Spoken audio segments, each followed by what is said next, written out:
as much as he is very good and direct and he has a lot of pace about him, I'm not convinced of his footballing IQ. I do think he's a player that tends to run forward and then look second.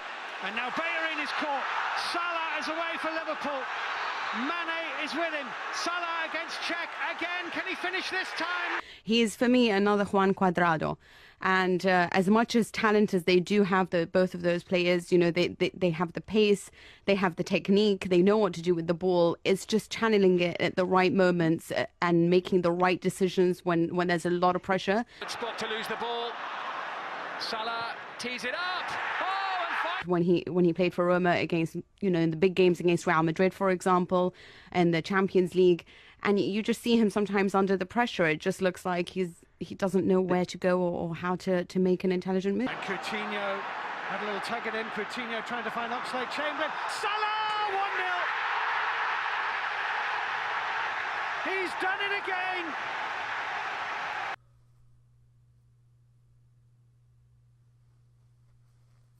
I'm no journalist, but I think she was wrong. What's going on, everybody? My name is Lucas, and although that journalist was quite wrong about Salah, she definitely wasn't the only one. Salah, who formerly played for Chelsea, did quite well in Italy, but that didn't stop some Chelsea fans from questioning the transfer. Mohamed Salah came back to the Premier League with a point to prove. I remember listening to David Amayal's Calciolán podcast and hearing that part of the reason Salah wanted to go to Liverpool was that he has unfinished business in the Premier League. He didn't leave Chelsea in the way he would have wished. He had so much promise prior to joining, but as we know, he never really got the chance to develop and prove his worth. Kevin De Bruyne and Lukaku are players who went through a similar process and became fantastic players as a result. With De Bruyne and Salah, it is a little funny to see that two of the current frontrunners for Player of the Year were former Mourinho players at Chelsea. Nevertheless, let's forget about Mourinho, Chelsea, and the players they have let go, and look at Mohamed Salah's fantastic year. At the moment, Mohamed Salah has 18 goals and 6 assists in the Premier League, as well as 5 goals and 1 assist in the Champions League.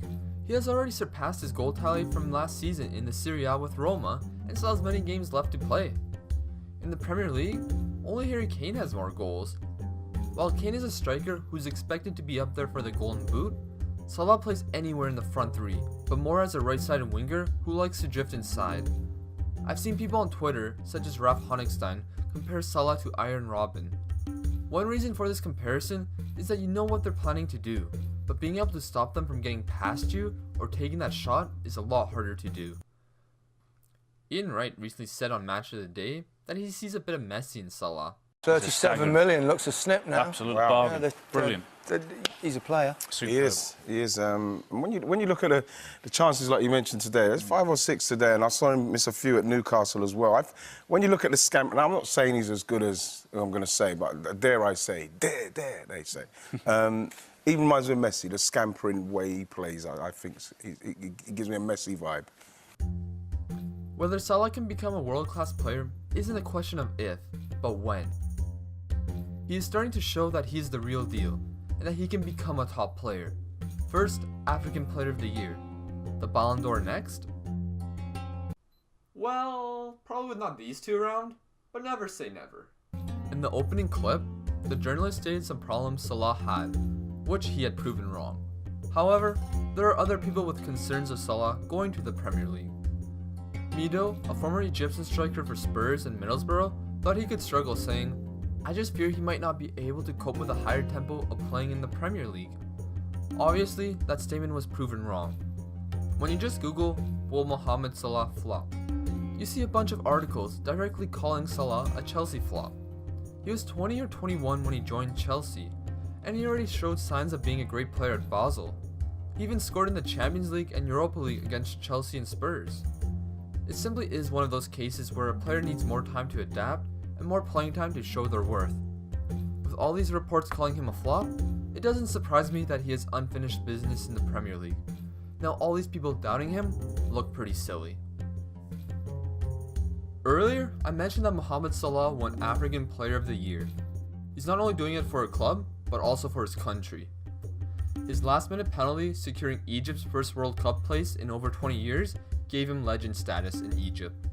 Seeing videos of the celebration afterwards gave me goosebumps, and the photo of him being carried is one of the most iconic football photos of 2017.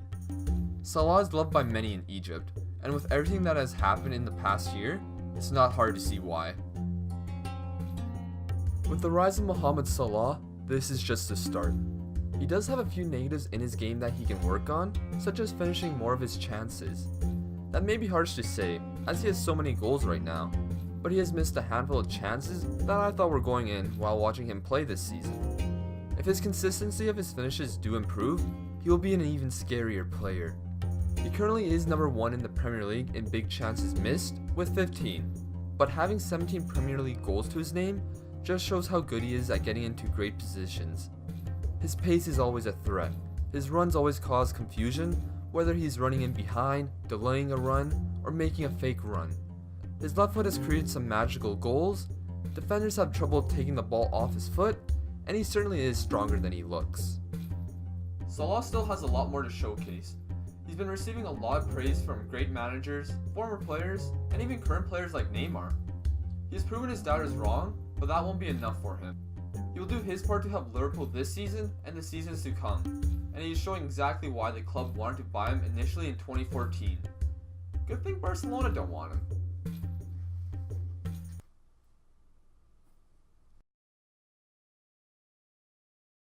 Well, the best word I can say, but will describe this was boom.